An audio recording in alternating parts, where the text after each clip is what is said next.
The alarm was already screaming by the time I reached the lower wing. It wasn't just sound. It came up through the metal grating under my boots, a hard, mechanical shudder that climbed my shins and settled in my teeth. The whole corridor carried that familiar low electrical hum, only louder now, strained and uneven like something inside the walls was pulling against it.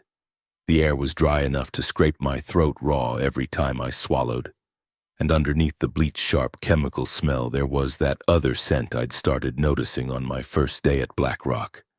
Faintly sweet, faintly rotten, like fruit left too long in a locked car. Red lights rolled across the concrete ceiling. The intercom crackled once.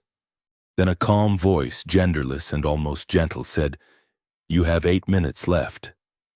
Every cell door in the lower wing stood open, not broken open, not torn loose.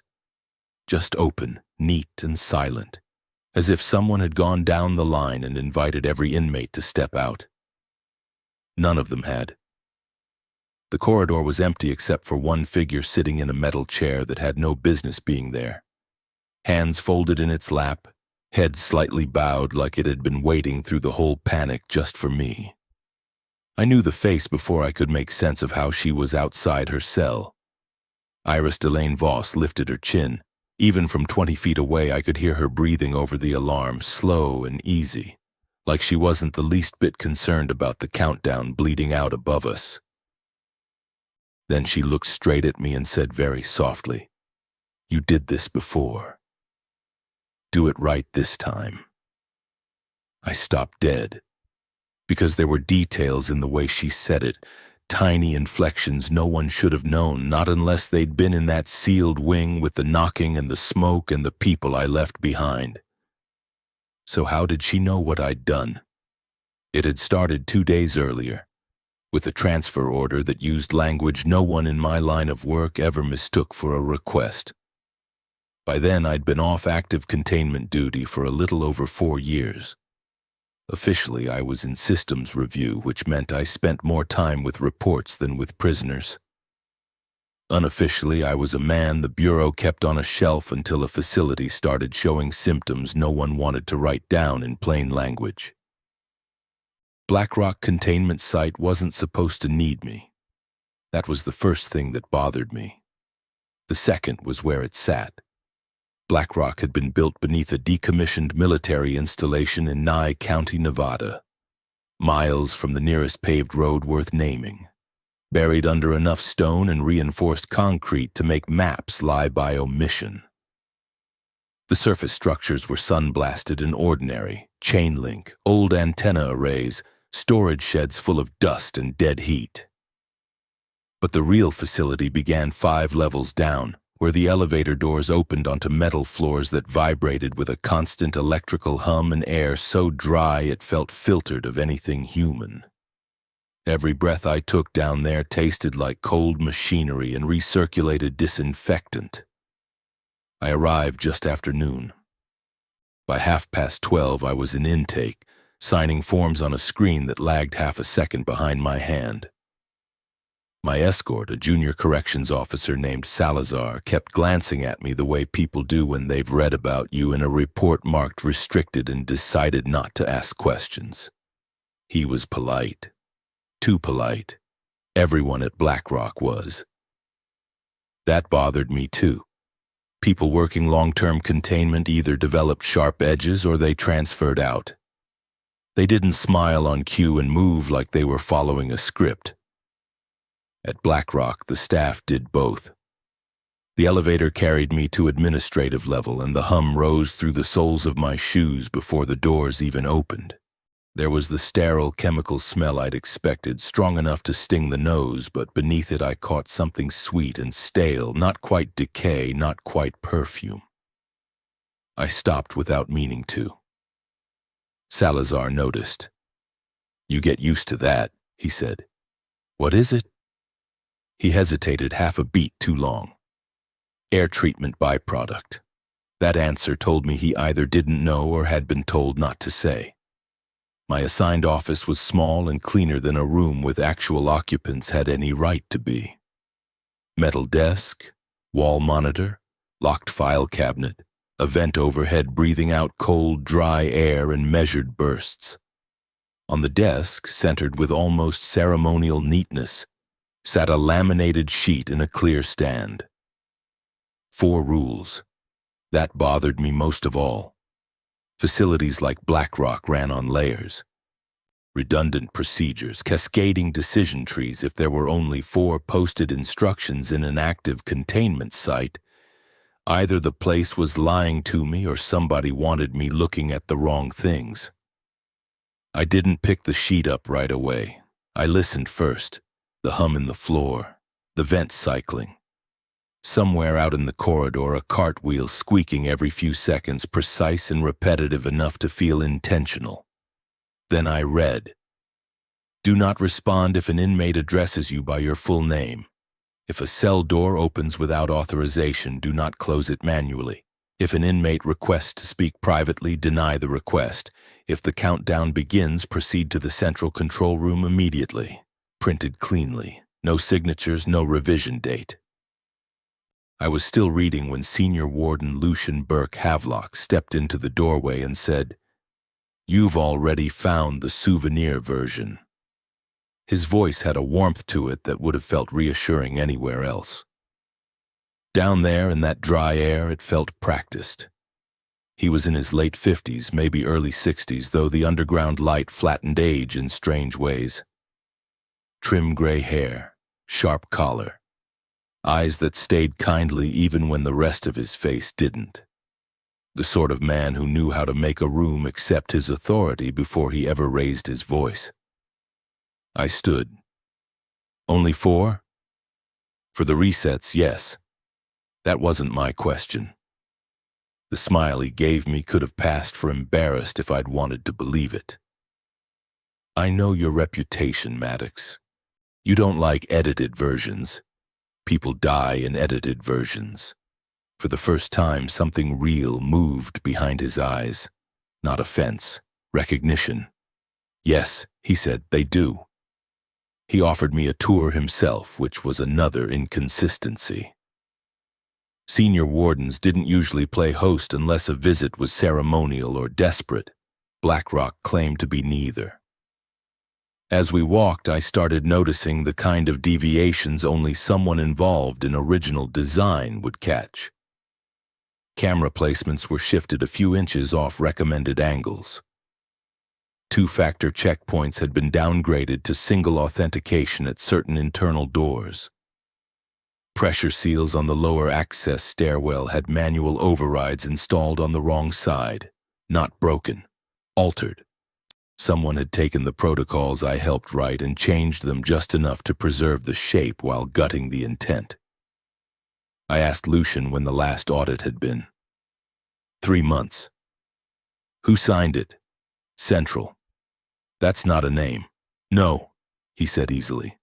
"It isn't." We passed a narrow observation gallery overlooking one of the upper containment tiers. I heard chain drag across concrete before I saw the cells. Not fast, not frantic, just a slow metallic rasp. The lighting down there was dimmer than regulation required, and the inmates stayed back from the doors as we moved past, more sensed than seen. Some facilities held violent people. Some held people altered by contact. BlackRock housed the 3rd category, the ones the internal paperwork called communicants when they wanted to sound scientific, and active malignancies when they wanted funding. Most staff, when they got tired enough, called them demons. I never corrected that. Lucian kept his hands folded behind his back as we walked. "We were glad they sent you." "Were you? You helped design the bones of places like this." "That isn't an answer." He glanced at me then, brief and measuring. "No, it's a compliment." I let that sit between us while the floor hummed underfoot. He kept talking, about staffing levels, about maintenance schedules, about the desert heat topside and the difficulty of retaining qualified personnel in remote assignments. Competent things, safe things. By the time he finished, he'd said a great deal and told me almost nothing. Looking back, that was the last moment I could have decided the assignment wasn't worth the trouble and made enough noise to force a reassessment. I didn't, partly because I was tired of being used only when the work turned ugly, partly because I wanted to know why BlackRock's procedures looked like my own work copied from memory by someone who blamed me for teaching it in the first place. And partly because Lucian Havelock looked relieved to see me, not pleased, not impressed, relieved. At 1 in the afternoon, he showed me the central control room.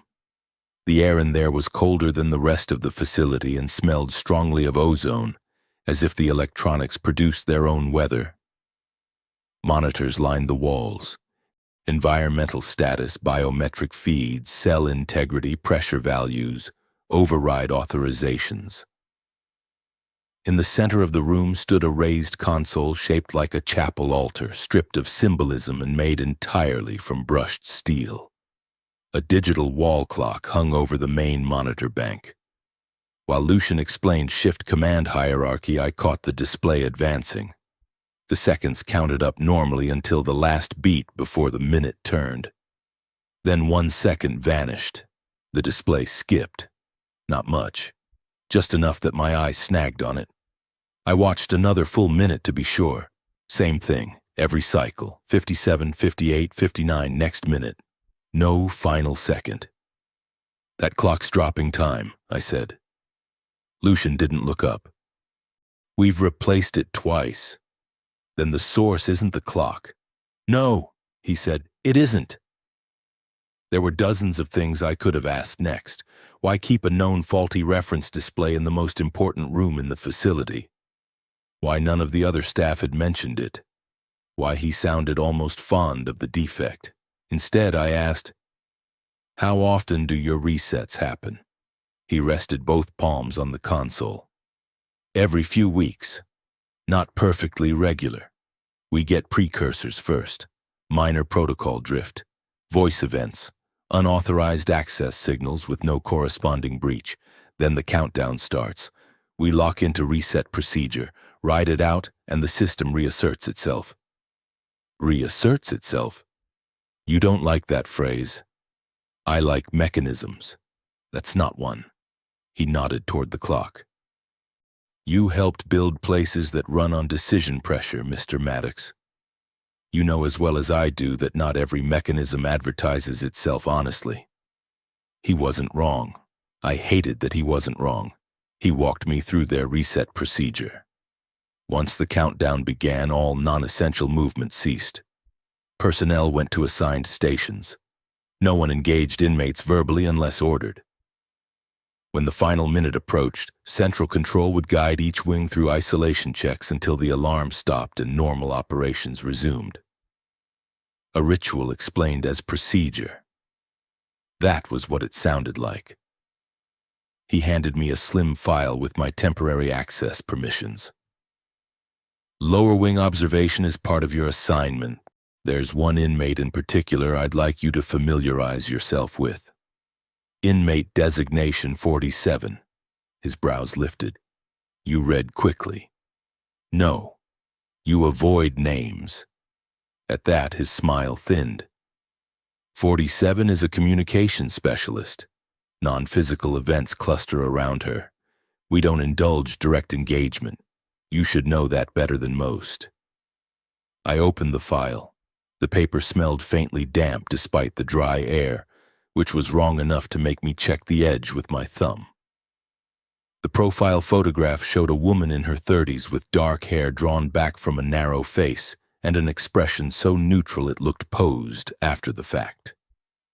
Iris Delane Voss, intake date redacted, origin redacted, incident history classified above my temporary clearance, which told me somebody had gone to the trouble of limiting what I could see in a facility where I was supposedly the expert consultant. There was an attached audio transcript from a prior interview. Lucian started to leave, then paused at the door. One thing, he said. If you review any of her material, don't do it alone. I looked up from the file. Why? Because that's how she creates intimacy. He said it like a rule he'd learned the hard way. Then why give me the file?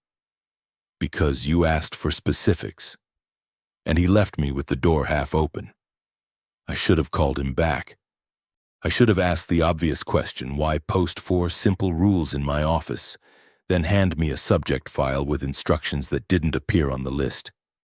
Instead, I sat at the desk, listened to the vent breathe cold air over my shoulder, and opened the transcript.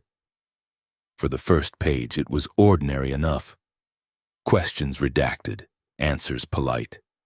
Iris described her childhood in clipped, detached terms that sounded less like memory than like a woman inventorying objects in a room she'd already vacated. Then halfway down the second page, the transcript shifted.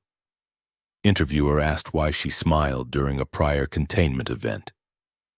Iris Voss said because he was listening alone. I stared at the line long enough for the dry air to sting my eyes. The transcript date predated my arrival by months. That should have been enough to close the file. I kept reading. That was the first private conversation, though I didn't understand it yet. By 3 in the afternoon, I'd seen enough of Blackrock to know the place functioned, but not why. There were no obvious breaches, no broken men whispering in corners, no staff walking around with the 1,000-yard stare you get in sites that are already half lost. On paper, everything held. In practice, it all felt staged. The lower wing lay beneath the rest of the prison, past a security door whose hinges hummed louder than the surrounding walls. The air changed the moment I stepped through. Same dryness, same chemical sterility, but the sweet note underneath came forward there, fuller and heavier. Not rot exactly, more like flowers left on a grave too long, sweetness tipping into spoilage. The floor vibrated more strongly. Every step sent a faint buzz through my knees. Salazar escorted me as far as the intake lock and stopped. I'm not assigned past this point without senior authorization. Why?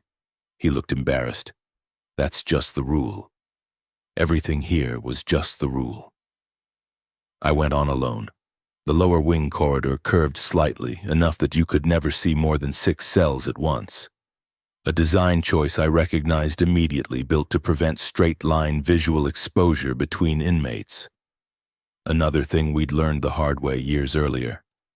Frosted observation panes alternated with solid doors. White lights burned overhead with the flat, shadowless quality of surgical lamps. And somewhere ahead I heard what I first took for water ticking down a pipe. It wasn't water. It was someone tapping a fingernail very lightly against glass. I stopped walking. The sound stopped too. Then a woman's voice, clear even through the sealed door to my left, said, "Everett Cole Maddox." The raw air caught in my throat. I hadn't introduced myself to anyone on the lower tier. My file access used a shortened identifier. The guards upstairs called me sir or consultant.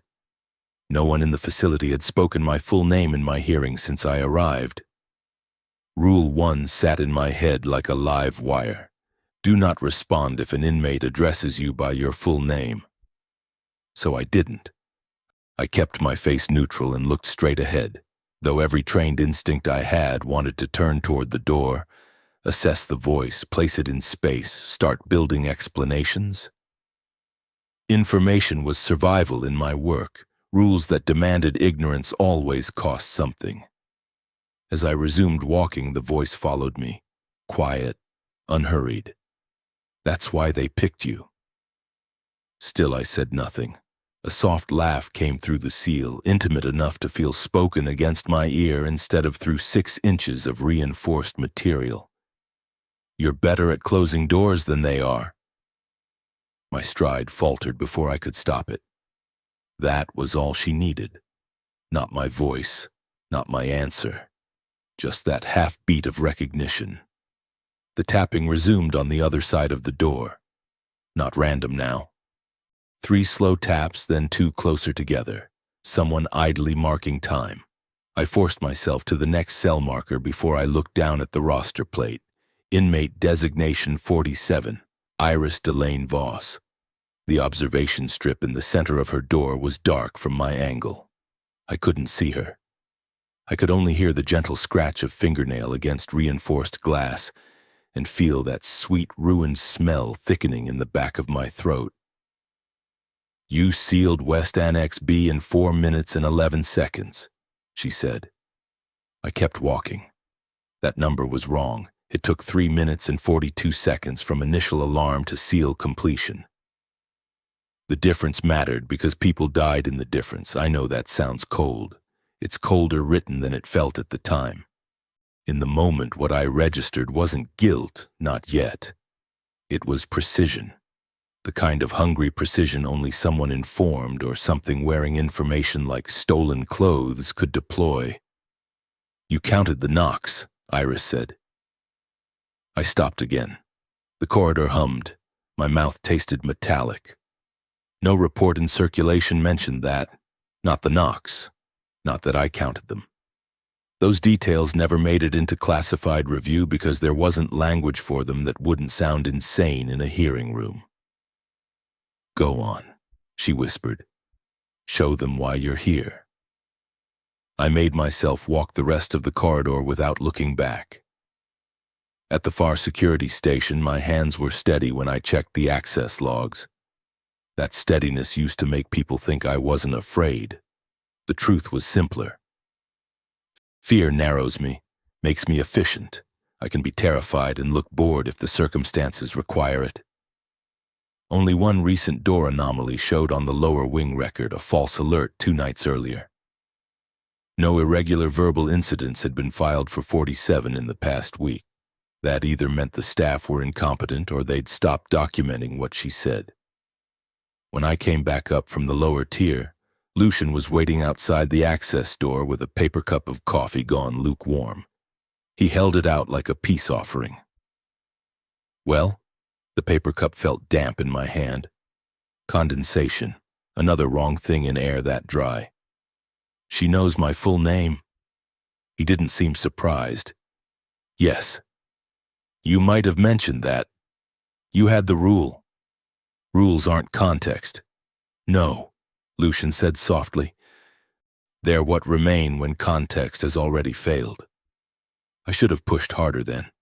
Instead, I drank bad coffee that tasted faintly of copper and asked him why a communicant with restricted file access knew details from an incident buried under 3 layers of classification. Lucian's gaze drifted toward the lower wing door. "Because this place doesn't care about classification." It was the most honest sentence he'd given me all day. By 6 in the evening, I had a headache from the recycled air and too many unanswered questions. I went back to my office to review facility schematics, looking for practical explanations first. Miswired access architecture, hidden staff corridors, cross-feed vulnerabilities, the kind of causes that submit to tools and diagrams. The vent exhaled over me in cold, measured breaths. The laminated rules on my desk caught the overhead light every time I shifted. I was halfway through the lower wing door topology when the first unauthorized opening occurred. No alarm, no impact, no shouted report over radio. Just a status box on my monitor changing from secured to open. Cell 12, lower wing. For a second, I only listened. Hum in the floor, vent overhead, my own pulse, steady. Then I was moving. The corridor outside my office smelled stronger than it had an hour earlier, that same sweet, spoiled note blooming through the usual sterility. I took the fast stairwell instead of waiting for the elevator. Metal steps rang under my boots. By the second landing, my throat felt sanded raw from the air, and by the time I hit the lower access lock, the electrical hum in the floor had become a living vibration, as though some giant machine far below had shifted onto a new set of bearings.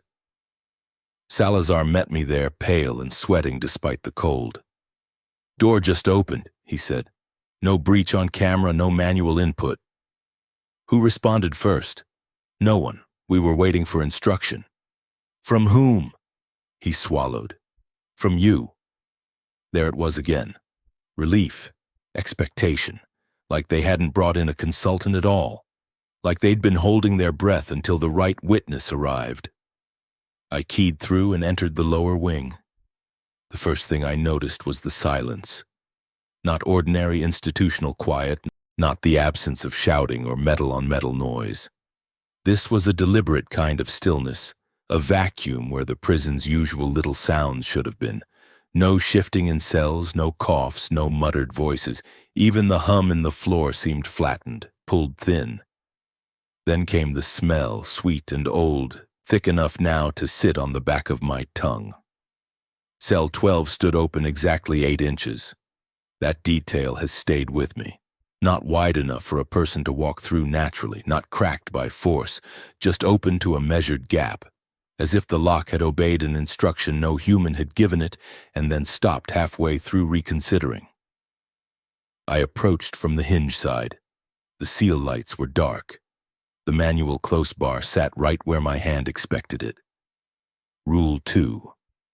If a cell door opens without authorization, do not close it manually. My hand hovered an inch from the bar. Every part of my training told me the same thing. Open door, unsecured threshold, unknown status on the other side. Close the breach first, ask questions afterward. That wasn't panic. That was procedure written in blood from older failures. But the rule on my desk had been explicit, and explicit instructions in places like BlackRock usually existed because someone had done the obvious thing once and paid for it. I knelt and checked the floor track. No debris, no tool marks. The air leaking through the 8-inch gap was colder than the corridor and carried a stronger concentration of that sweet, decaying odor. I listened for movement inside and heard nothing. Nothing at all. Which was wrong, because according to the housing map, cell 12 wasn't empty. I straightened and thumbed my radio. "Confirm occupant," static whispered. Then control answered, "Occupant remains assigned." "Remains assigned where?" A pause. "To cell 12? That wasn't an answer either. I took one step back from the door and forced myself not to touch the manual bar. "Pull visual." Another pause, longer this time. "Camera obstructed." "By what?" No response. I turned my head slowly and looked down the corridor. Every other cell remained shut. Observation panes dark. Lights steady. No movement anywhere. It would have felt better if something had run. That's the part people don't understand when they ask me later why the open doors were worse than violence. Violence gives shape to danger. Movement tells you where to aim your attention. But a prison wing full of things that should be exploiting a breach and don't, that means intelligence. Restraint. A shared purpose you aren't part of. I backed away from cell 12 and posted Salazar at the access lock with instructions to keep visual contact and not enter the corridor unless I called him. He looked like he wanted to argue and was too frightened to commit to it. "Sir," he said, voice dry and cracking, "what if something comes out?" I glanced at the 8-inch gap. Then it already has. That was the first time I saw genuine fear on his face. I made a complete pass of the lower wing. Every cell light remained stable. Every lock read secured except 12. When I reached 47's door, I heard breathing on the other side before I saw the dark shape pause behind the observation strip. "You left it open," Iris said. I kept walking. "Good," she added. "He always wants them closed too fast." That stopped me. "Who?" A silence followed, so brief I almost thought I'd imagined speaking at all. Then she laughed, and there was something like pity in it. "That wasn't your question," she said. My jaw tightened. I stepped back to her door. The glass gave me only a warped impression of a woman standing close on the other side, one hand lifted to the strip. The sweet smell was strongest there. "Who?" I repeated. Her palm rested against the narrow pane. "You broke the rule." I stepped away before I could answer. Upstairs, I documented the anomaly in my own notes because the official log kept lagging and then rewriting the timestamps. Every time I entered the moment cell 12 had opened, the system adjusted it backward by a few seconds. The skipped second from the control room clock was contaminating other records now. Or something worse was. At 7:30, I found a maintenance request on the internal network related to lower wing lock calibration. It had been closed that morning. Technician comments. Final line. Do it right this time. I stared at the phrase until the monitor brightness made my eyes ache. Maybe it was coincidence. Facilities like Black Rock ran on blunt language. Do it right this time could have referred to 1,000 ordinary errors. That was what I told myself. At 8 in the evening, Iris requested a private conversation. Not over radio, not through official channels. She waited until I made another pass of the lower wing alone, because of course I did, and spoke just as I reached her door, low enough that the sound would have been lost if the corridor had carried any other noise at all. Send them away, she said. I need to talk to you without witnesses. Rule 3. If an inmate requests to speak privately, deny the request. I didn't stop. Request denied. There. Clean. Procedural. The kind of response you can file. On the other side of the glass, she made a soft sound that might have been amusement and might have been disappointment. You're making the same mistake again. I kept my eyes forward. Go on then, she said. Wait for someone else to explain your own life to you. The corridor seemed narrower than it had that afternoon. The lights too bright. Dry air raked my throat each time I breathed. I got 3 steps past her cell before she spoke again. Do it right this time. The words were almost affectionate. I pivoted so fast my shoulder brushed the wall. The contact sent a hard, metallic vibration up my arm. Her silhouette remained behind the strip, still and human-shaped. Who told you that phrase? I said. She didn't answer.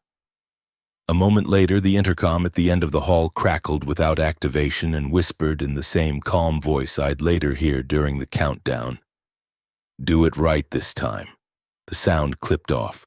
Cold spread under my skin in one clean sheet. I went straight to the nearest wall console and checked the active channel history. Nothing. No recent announcements, no maintenance tests, no root bleed from control. I put my palm against the housing and felt a tremor moving through the metal, delicate but unmistakable, as if the system itself had just finished laughing.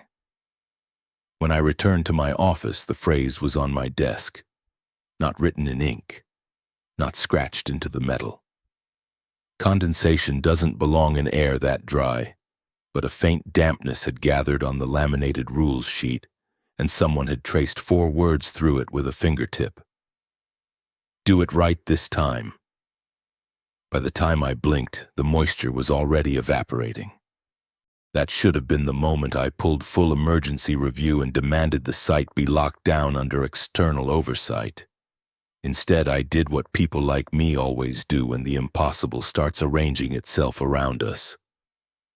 I tried to reduce it to a pattern. I spent the next hour mapping incidents. Full name address from 47. Unauthorized cell opening with no movement. Phrase recurrence across maintenance, intercom, physical surface. All clustered around the lower wing. All involving communication more than force. That mattered. Entities with strong physical leakage usually escalated through pressure changes, temperature collapses, electrical burnouts. This thing, whatever name Black Rock used for it, preferred messages. It wanted interpretation, participation. That's easier to resist than claws, until it isn't. At 9:15, I had what felt for one stupid golden stretch of maybe 12 minutes like a working theory. The altered protocols weren't random. They were channel management.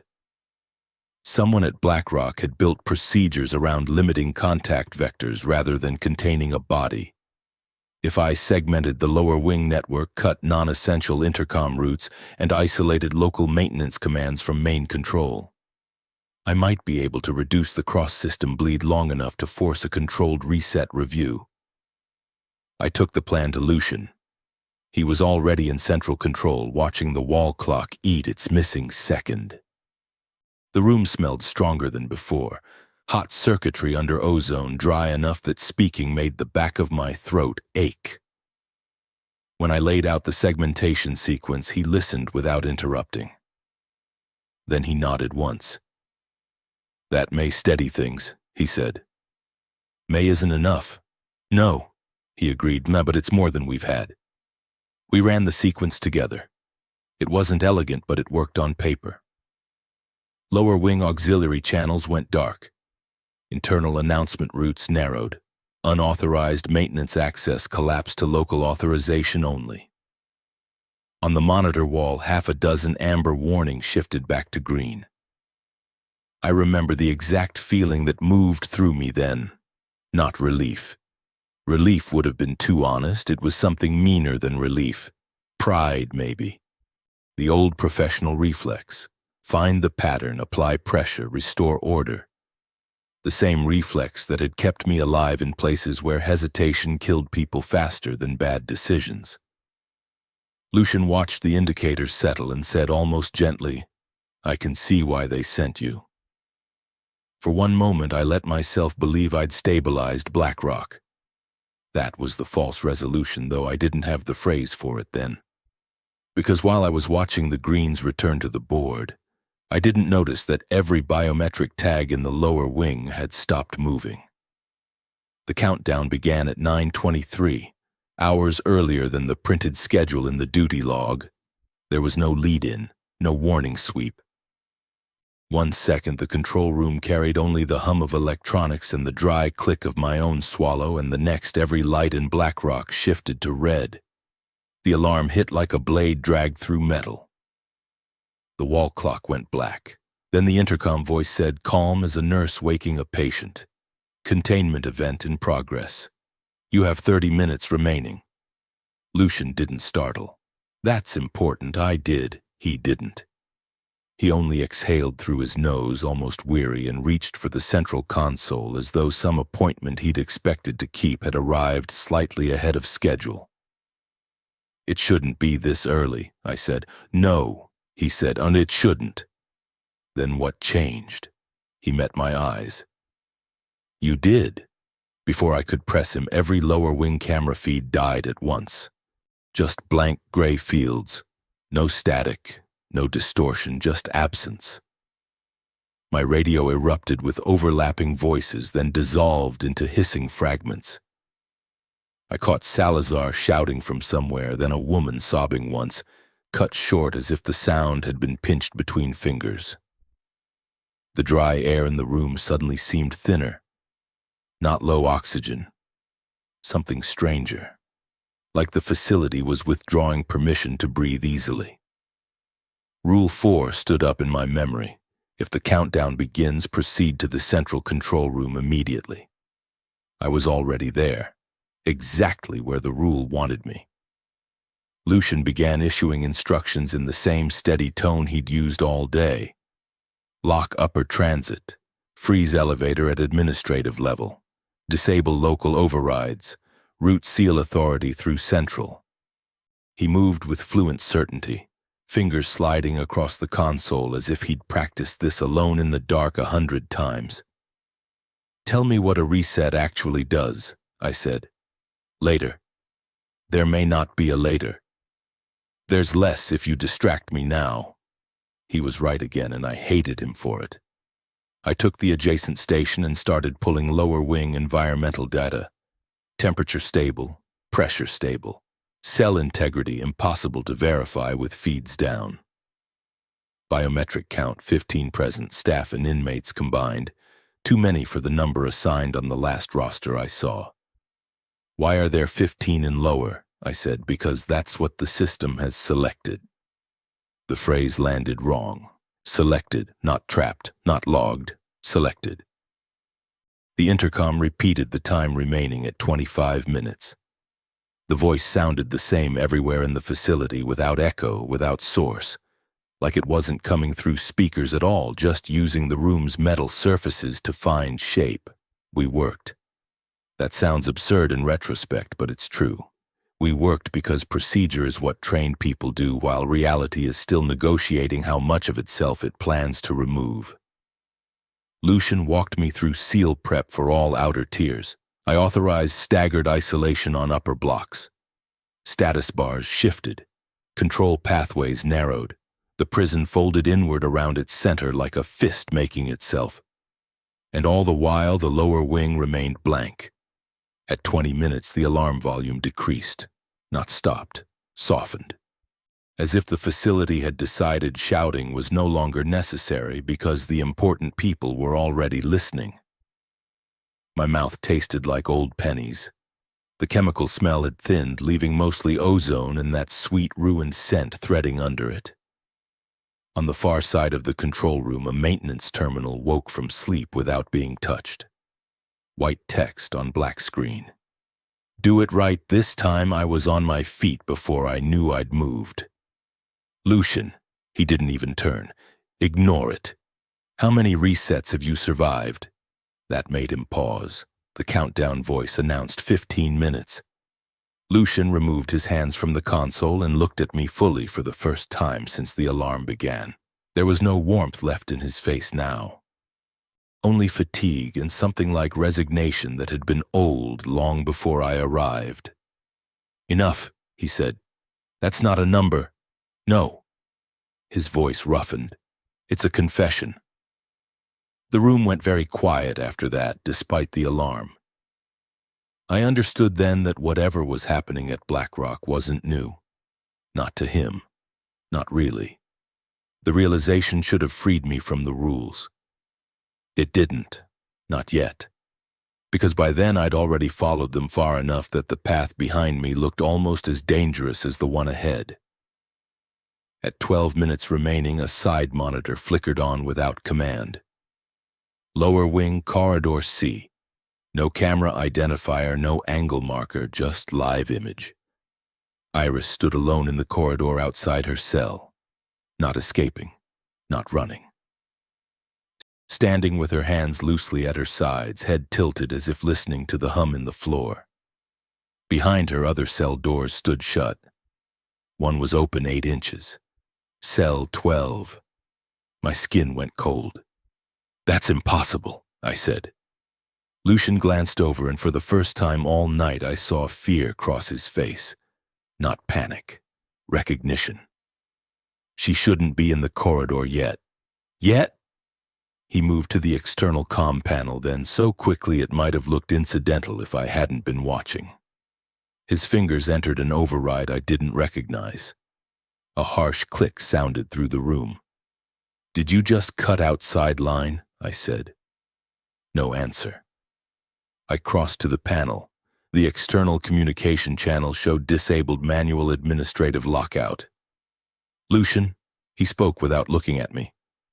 They won't get here in time. You didn't even let me try.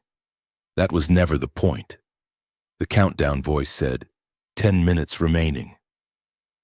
Something inside me settled then, hard and cold. Not acceptance, understanding. I stepped back from the comm panel and looked at the 4 rules on my desk in memory, clean and simple and useful in exactly the way a lie has to be if it expects to live long enough to matter.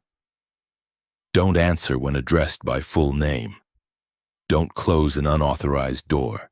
Don't allow a private conversation. Come to Central when the countdown begins. Every one of them had moved me away from information and toward dependency. Away from the inmates, away from local judgment, away from the lower wing, into this sealed room with Lucian and the altar console and the missing second. You isolated me, I said. Lucian closed his eyes once. I positioned you. For what? The side monitor answered before he did. Iris looked directly into the dead camera and said, For the selection. Her voice came through the control room speaker, though no audio route showed active. I moved to the console, working 3 systems at once, checking feed origin, microphone status, authorization source. Nothing matched. No live audio channel, no route handoff. She was speaking into the room because the room had decided to let her. Lucian didn't tell me to ignore it this time. Maybe because he knew he couldn't. "Mr. Maddox," Iris said, soft and precise. "You should have taken my call." I stared at her on the screen. "You requested privacy because you wanted to manipulate me." "No," she said. "I requested privacy because he was lying." Lucian's jaw tightened. The countdown voice said, 9 minutes remaining. Then I understood the detail that had been under my nose all evening. The transcript in my office. Lucian warning me not to review her material alone. The line in the record because he was listening alone. I had done exactly that. I'd broken Rule 3 hours before Iris formally invoked it in the corridor. I had listened to her alone in my office privately, and in that private moment she'd reached me before the rest of the system could close around it. That was why she could still talk to me now. Not because I'd followed the rules, because I'd failed one without noticing. The realization hit with a sick clarity that made the room seem briefly overlit. Lucian saw it in my face. "It only takes a crack," he said quietly. "A crack in what?" "In authority." I turned on him. "Tell me the truth." For a few seconds, all I heard was the dry rasp of my own breathing and the low electrical hum under the control room floor.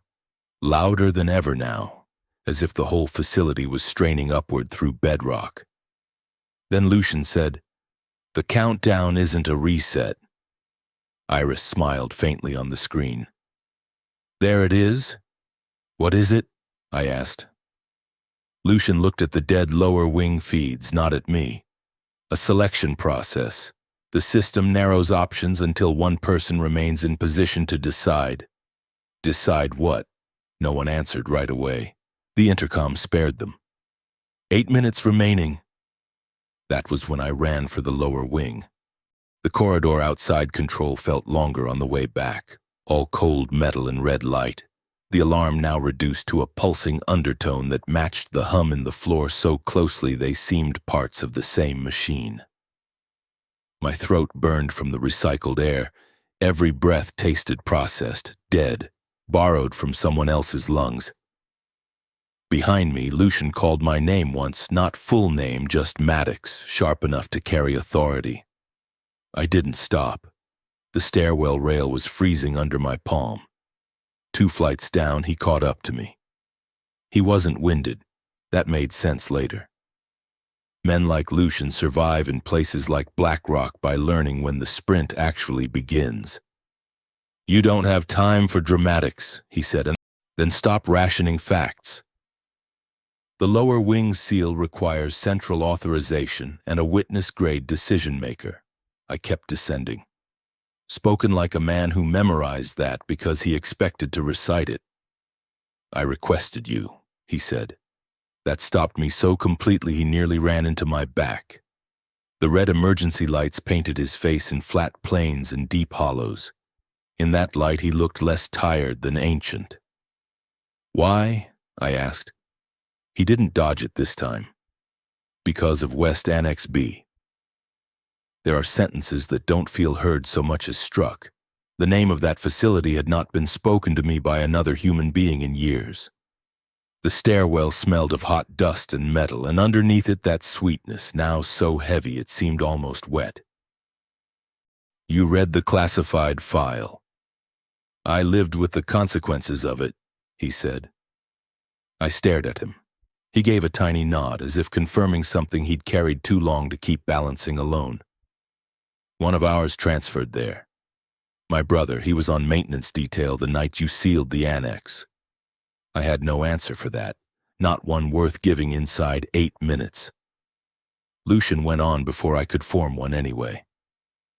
"They promoted you because the breach stopped. They promoted everyone who signed off on the narrative. What they didn't say, what men like me had to understand from the gaps, was what sort of person could hear people still alive behind a door and finish closing it." The words should have sounded accusing. They didn't. They sounded admiring. That was worse. "I needed that person," he said, BlackRock doesn't fail because the walls break. It fails because eventually someone has to choose who stays on the wrong side of them. The lower access door buzzed open. Salazar wasn't at his post. His radio lay on the floor just inside the threshold, earpiece still whispering static. "Where is he?" I said. Lucian didn't answer. We entered the lower wing together, and the sweet decayed smell rolled over us so strongly I tasted it. Not just flowers now. Sugar and spoilage and something human beneath, like breath going bad in a sealed room.